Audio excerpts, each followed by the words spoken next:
Sedaj pred sklepnim blagoslovom pa bomo tudi prosili Boga za blagoslov soli. Sol, ki je tudi znamenje modrosti.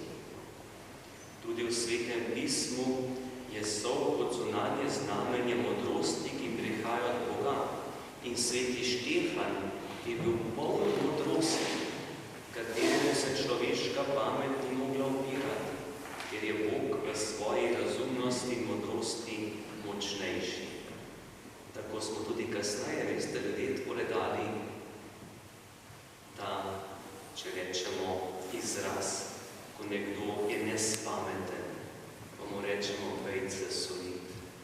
Manjka modrosti. Kako je modrost pomembna tudi za oblikovanje naše domovine, za odgovornost, poštenost in tudi primernost. In blagoslovljena sol je tudi prošnja za zdravje. Tudi zdravje prihaja od Boga, ker je življenje od Boga. In tudi sol, ki je blagoslovljena, jo damo hrani za zdravje, za moč, za življenje. Pa tudi primešamo pri hrani za živino, za zdravje živine. Naj nam močna priprošnja svetega Štefana stoji ob strani skozi vse leto.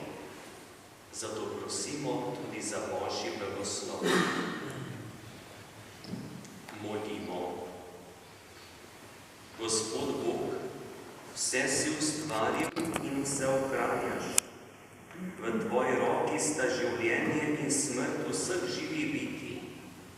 Zato te prosimo, blagoslovi to sol. Ljudi in živali, ki jo bodo okusili, obvari vsake bolezni in nesreče. Zemlji pa daj obilno rast. Pomagaj nam, da bomo skupaj z vsem stvarstvom veselo slavili tvojo dobroto in ljubezen po Kristusu, našem Gospodu.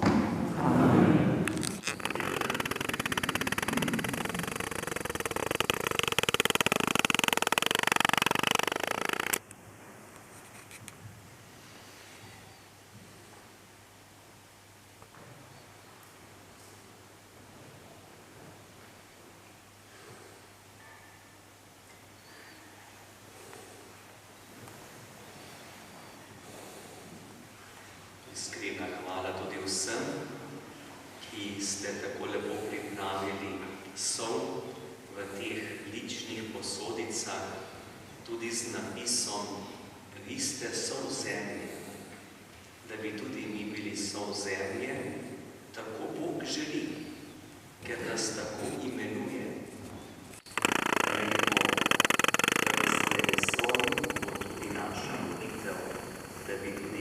Sol zemlje.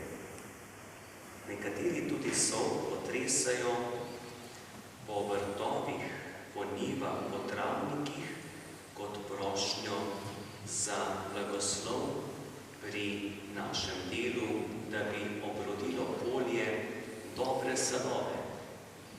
Ob tem, ko bomo tudi uživali blagoslovljeno sol, pa ne nam Bog da, da bi dobre sadove obrodili tudi v svojem življenju, za blago nas in naše domovine. Sedaj pa še odprimo srca za Božji blagoslov.